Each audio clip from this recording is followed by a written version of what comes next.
optimal health, financial freedom, finding your life purpose. It's called The Simple Life. I'm just doing it my way.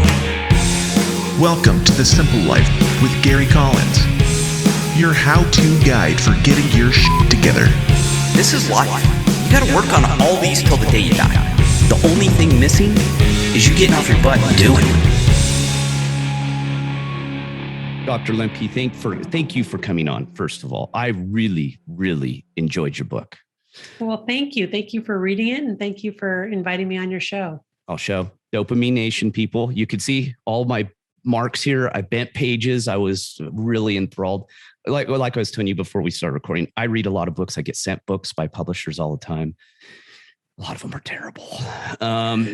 So it's refreshing when I get a book that I go, oh, wow, this thing, oh, God, I got to share this. This is perfect. Oh, great. Because I talk about addiction a lot, especially from the mindset of far as the first leg of the three-legged stool. I teach of the simple life, which is optimal health. I talk about it, our addictions to fast food, to junk food, sugar. I've done a lot of, digging in this. I've worked with clients all over the world. It's one of the biggest problems we ignore. And you get into it a little bit in here, but dopamine, that's the biggest part, right? Yeah. And the understanding of the chemicals that run through our body is almost zero today for the average American. And I get it. There's so many things going on that we can't even get into this one because there's so much. Maybe your other book, you dig into that. I got to read it. I still haven't read all. I read the synopsis and everything. But first, let's just start with your background for people who are unfamiliar with you. You're a best-selling author. You're a Stanford professor. You're an MD. You're a doctor, practicing doctor at that, which is incredibly important to me. Just kind of explain where you came from and how you ended up here, your life purpose. Okay. Well, I came out to California from the Midwest for medical school, and I wasn't really sure what I was going to, what kind of medicine I would practice. And initially I actually shied away from psychiatry because of a close family member who had a manic psychotic episode, which was, just so scary that I felt like it was too close to home, but eventually circled my way back to psychiatry. Really found my niche just in terms of wanting to have relationships with people through time and help people with mental illness. I didn't know very much about addiction after graduating from medical school, or even after graduating from my residency, because in those days we really didn't learn much about addiction. It wasn't considered a mental illness, really. So I had to kind of considered a social problem, a moral problem, a willpower problem. Yeah. Okay. And it was included like in the Diagnostic and Statistical Manual of Mental Disorders, but it was given very short shrift in our lessons. And really, it was just sort of sidelined, like nobody wanted, it's like, no, don't want to treat that over there. Which, looking back is just so embarrassing for me. But that's how it was until I realized that I was actually a bad psychiatrist because I was ignoring addiction. And I had a patient who almost died as a result of her addiction. And I had never once asked her about drug and alcohol use. And that was on me. I mean, you could say she should have told me, but I should have asked her. I'm the doctor, right? We don't expect our patients to come in and educate us about depression or bipolar disorder or schizophrenia. That was on me. I needed to ask her about that. I didn't, and therefore she didn't tell me, and therefore her use continued and she almost died. So that was the point. And that was really around the year 2000. I thought, well, I better learn something about addiction. And I did. And my patients were my very best teachers. And now that's exclusively what I do. I'm the chief of our addiction medicine dual diagnosis clinic. So this is a clinic that's dedicated toward helping people with all manner of addiction to drugs and alcohol, to behaviors like pornography, video games, shopping, you name it. But who also potentially have a co-occurring mental illness like depression, schizophrenia, anxiety disorders. So we target both of those problems at the same time, the addiction and the other mental health disorder. Okay, and with that, let me make sure. I'll let you say it because I'll mess up the branch of Stanford University. I've spent actually time on Stanford University. One of my good friends went to college there, and we'd go there for a week during Christmas break and hang out in his dorm room and do bad things. Fun. But I loved it. I actually wanted to go to Stanford, but I was too stupid and too poor. No, not true. So what you do within the department, if you could explain what you do and what your department does. Sure. So I'm in the Department of Psychiatry and Behavioral Sciences, which is part of the School of Medicine.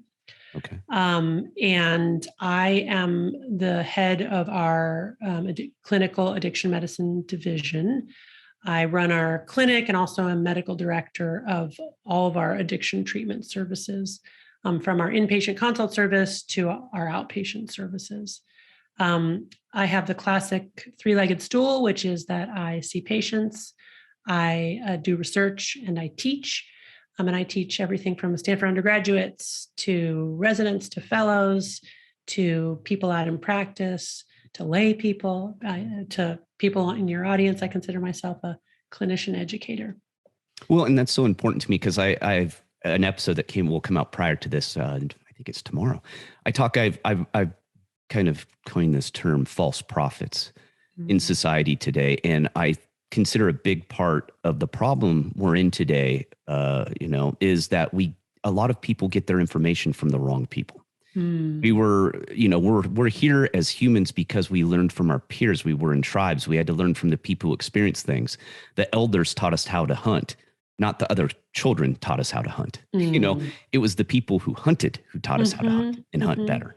Yeah. And that's where I feel we've kind of lost our way. And I call it idol worshiping. We attach ourselves to celebrities, to people that they're shiny objects, but they're not going to help us. But we think they are because they're telling us they are. So that's what my big thing is, bringing on people. I've brought on people who literally have zero following, nothing. I say it's the story that's important. I do not care. This isn't about bringing on someone who's going to get me the bazillion, not that you've obviously best-selling author and all that, but you know what I mean? That's important right. part to me, Right. so. A kind of egalitarianism that Absolutely. you bring to your approach.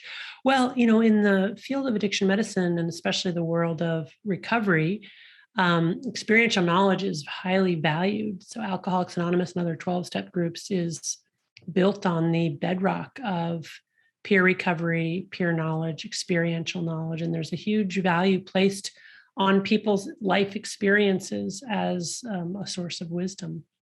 Yeah, because you talk about that at the end of your book about, oh gosh, I won't want to screw it up, but being truthful, but telling your own story truthfully.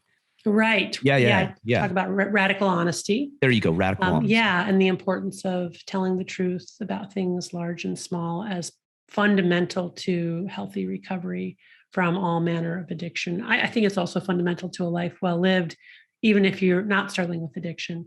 But yeah, that's one of the big messages in the book.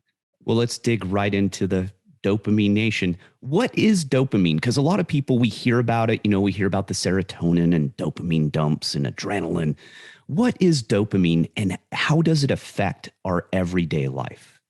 So dopamine is a neurotransmitter, which means it's a chemical in the brain that allows our neurons to communicate. So the neurons are these long spindly cells that conduct the electrical current that make up the circuits that are the foundation of our thoughts, experiences, emotions, memories, you name it. But these neurons do not actually touch end to end. There's a little gap between them called the synapse. And the way that neurons have to communicate, since they don't touch, is through these little chemical modulators called neurotransmitters, which bridge that synaptic gap.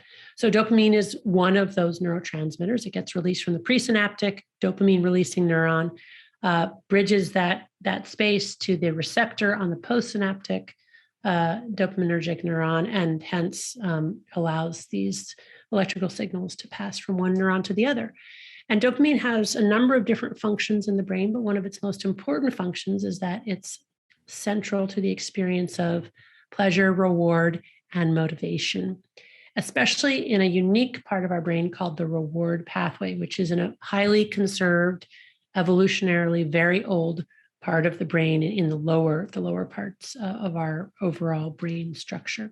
Is it the lower lobe, or where is it located? Yeah, it's in the limbic brain, which is below. It's sort of just above the brainstem, right sort of in the core or center regions below the gray matter that fills out the top.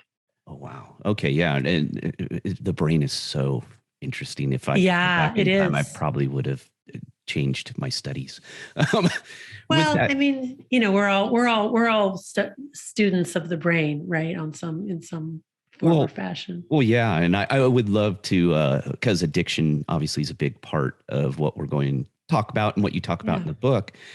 But you talk about that, how once you use cocaine, heroin, these dopamine dumps, that it rewires the brain permanently. Yeah. And when I saw that, because I talk about neuroplasticity and how brain damage, how your brain can actually reroute around these damaged events and all of that. But before we get into that, I'm way putting the cart before the horse.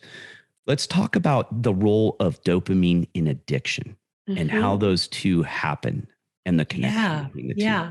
So the fundamental difference between things that are addictive and things that are not addictive is that things that are addictive release a whole lot more dopamine in the reward pathway and release it typically much faster.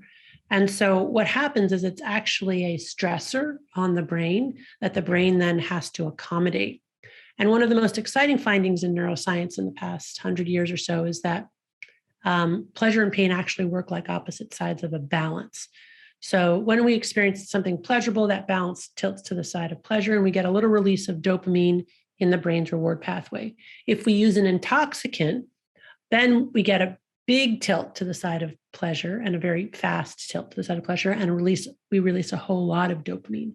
But whether it's a lot of dopamine or a little bit of dopamine, one of the overarching rules governing this balance is that it wants to remain level, and it doesn't want to be deviated for very long to the side of pleasure or pain. And our brains will work very hard to restore a level balance after any deviation from neutrality. And that process is called neuroadaptation. And the level balance is called homeostasis. So our brains will adapt to any kind of reinforcing drug or behavior by essentially downregulating our own dopamine production and our own dopamine transmission, not just to baseline levels, but actually below baseline levels. In other words, the way that the brain restores homeostasis or a level balance is first by tilting an equal and opposite amount to whatever the stimulus is. So for example, if I read a romance novel, which I talk about in the book, How I Got Addicted to Romance Novels, I get a release of dopamine, my balance tilts to the side of pleasure. But no sooner has that happened than these neuroadaptation gremlins hop on the pain side of my balance to bring it level again, but they like it on the balance, so they stay on until it's tilted an equal and opposite amount to the side of pain. And that's my finishing a chapter and not wanting to put the book down, right? But wanting to keep reading. That's that pain feeling, because I feel like if I keep reading, maybe I can tilt my pleasure balance back to the side of pleasure again, etc. But if I put the book away, the gremlins hop off, homeostasis is restored. With a little bit of time, that urge to keep reading passes and I can fall asleep. What happens in addiction is that we repeatedly reach for our drug of choice in higher quantities and more potent forms over a long period of time. And we ultimately change our hedonic set point, because another of the overarching rules governing this balance is that with repeated exposure to the same or similar stimulus, that initial deviation to pleasure gets shorter and weaker, but that after response gets stronger and longer. In other words, those gremlins start to look like, Arnold Schwarzenegger gremlins, and a lot more of them hop on. So eventually I end up with a balance tilted to the side of pain where I've got gremlins camped out there for the long haul. And that's the addicted brain, right? Now I have a new set point. I don't have a level balance. I have a balance that's tilted to the side of pain. That means I need to keep using my drug of choice, not to get high, but just to feel normal. And when I'm not using, I've got a balance tilted to the side of pain. I'm walking around experiencing the universal symptoms of withdrawal from any addictive substance, which are anxiety, irritability, insomnia, depression, and craving. And now that's all I can do to just, not use. And that I think is really important to understanding why people with severe addiction relapse, even months after they've stopped using. And it's obvious their health is better and their life is better, but their pleasure pain balance is still tilted to the side of pain.